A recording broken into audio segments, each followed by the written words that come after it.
Ikaw ba ang nakialam sa mga gamit ko ha, Manuel? Nakita ko lang dyan sa ibabaw ng table, Pablo. Bakit mayroon kang manipeso ng grupong yan? Bakit ka ba nangingialam? Kasali ka ba sa kanila ha, Pablo?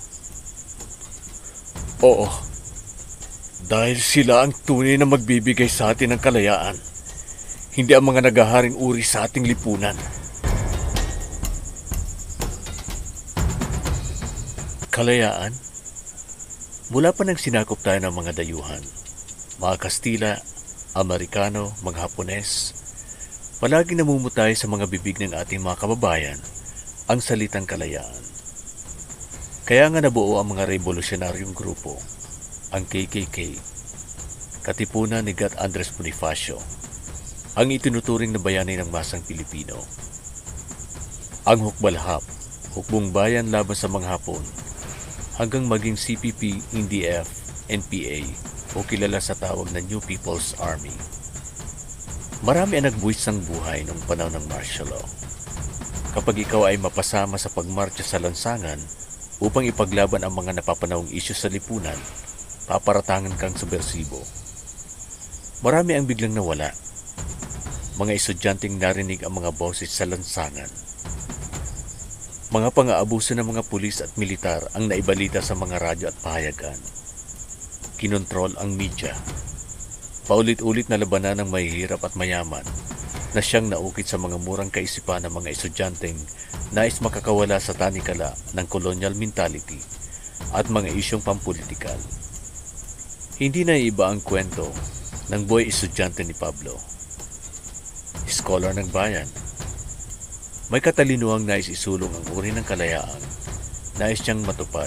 Sa palagay niyo, malaya na nga ba tayo sa pananakop ng mga dayuhan? Ating tunghayan ang kanyang pinagdaanan sa Boarding House Stories. Salamat at nagawi ka sa channel na ito. Pakisabi na rin sa mga kaibigan mo na i-like, share o kaya naman mag-comment kung nais mo mga ganitong paglalahad dito pa rin sa Boarding House Stories.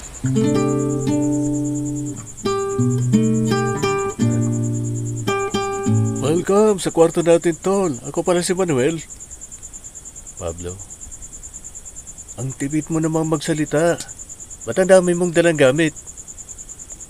Kailangan ko kasi sa pag-aaral. Ako kunti lang, para hindi ako mahirapang maglaba. Ang dami pa namang plates na gagawin ko sa drawing, sa engineering. Ikaw, anong kurso mo? Political Science. Para mag-aabogado ka. Mahirap pag-aral sa konstitusyon. Saka sa ano pang mga major subject nyo nga. Taxation, revised penal code, mga ganyan. Mahirap nga.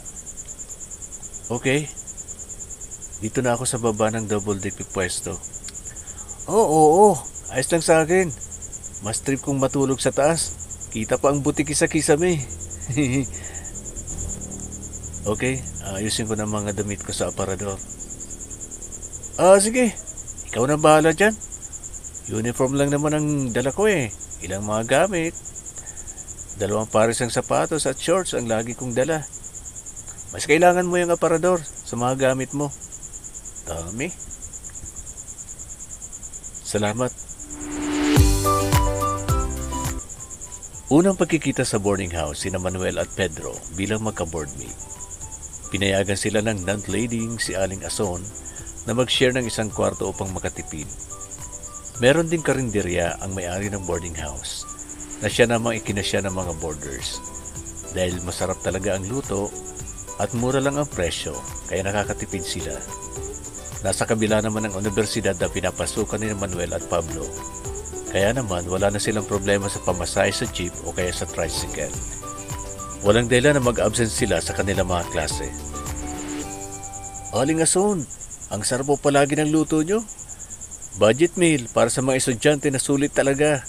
Anli sabaw pa. Nako, Manuel, ang mga ganyang papuri may ibig ipakahulugan. No credit dito sa kainan ko ha. Kasi may pinapag-aral din ako. Solo parent ako ha. At ito lang inaasahan kong source of income. Naku, hindi naman po Aling Ason. Alam ko naman po ang policy. Mabuti naman kung ganon. Teka lang, bakit po? Parang walang imik ang ka-boardmate mo. Nasa adjustment pa po. Magaling naman po makisama. Talagang focus lang sa pag-aaral. Ganun ba? Napansin ko na kaibigan pala niya ang punong barangay natin. Ay, opo. Si Kap Lauro. Kumakain nga po dito sa iter niyo, di ba? Oo naman. Saka tinitingnan niya kung malinis ang kainan ko at sumusunod sa health and sanitation policies ng city government. Tama nga po, sabi niyo. O siya. Tulungan mo na lang yang si... Ano nga ba ang pangalan ng ka-boardmate mo? Si Pablo po. Parang misteryoso ang dating sa akin. Hindi siya nakikahalubilo sa atin. Parang may sariling mundo. Naku, Aling Ason. Respeto na lang po natin ang kanyang pagiging tahimik. Sige po. Hoy, Manuel! Tinalikuran ako. Malibang nga po na ako. Ha? Ako yata ang landlady. Napansin ka ni Aling Ason ang pagiging tahimik o hindi pala imik ni Pablo na siya namang kabaliktaran ni Manuel na maboka sa kanyang landlady. All boys ang lahat ng boarders ni Aling Ason dahil umiiwas siya sa reklamo ng mga nabubuntis na mga estudyanteng babae. Dati kasi halo-halo ang mga boarders niya, babae, lalaki at bahagi ng LGBT community at nababarangay paminsan dahil sa reklamo ng mga magulang. Ngayong lahat na lang lalaki ay nabawasan ang kanyang problema sa boarding house. Maliban na lang kung may bumibisitang babae na nakalusot sa kanyang pagbabantay.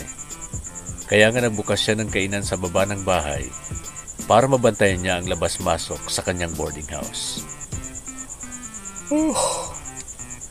Mabuti at natapos ko na ang mga drawing plates para sa subject namin sa drafting. Ay, naantok na ako. Wala pa si Pablo. Busy pa ata sa school. Makakit na nga sa double deck. Ang dami naman nakatambak na gamit si Pablo dito sa table. Ano ba mga ito? Ha? Manifesto? Tsata, kaanib si Pablo sa mga rebelde? Nakatulugan na ni Manuel ang mga katanungang umusbong sa isip niya tungkol kay Pablo.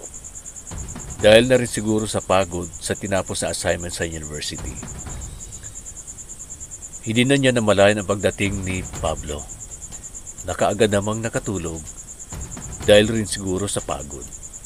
Kinaumagahan, nakabusangot si Pablo na siya namang napansin ni Manuel. Kaya naman siya na ang nag-umpisang magtanong. Oh Pablo, hindi pa nga tayo kumakain. Nakabusangot ka na. Mamalasin tayo niyan. Ikaw ba ang nakialam sa mga gamit ko ha, Manuel? Nakita ko lang dyan sa ibabaw ng table, Pablo. Bakit mayroon kang manipeso ng grupong yan? Bakit ka ba nangingialam? Kasali ka ba sa kanila ha, Pablo? Oo. Dahil sila ang tunay na magbibigay sa atin ng kalayaan. Hindi ang mga nagaharing uri sa ating lipunan. Dahil sa nalaman ni Manuel, agad siyang isinumbong kay Aling Ason. Pinangaralan naman si Pablo, ngunit matigas ang ulo nito. Walang imik na umalis. Nalaman na rin sa university ang activities nito. Hindi na rin ito pumasok. Sinabi naman ni Kap Lauro na sumama na ito sa pangkat ng mga rebelde at namundok. Marami pa rin naniniwala sa kanilang ipinaglalaban. Ngunit marami rin ang nagbalik loob sa pamalaan dahil na rin sa hirap ng buhay sa bundok. Ikaw, makikilala mo pa ba si Pablo sa panahong ito?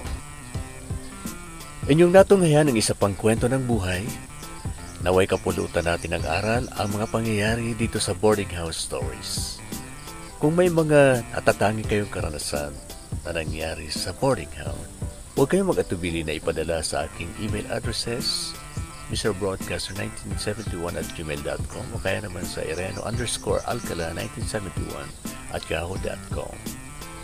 Muli po, maraming salamat at naway maging bahagi pa rin kayo sa isa pang pagtatanghal dito pa rin sa Boarding House Stories.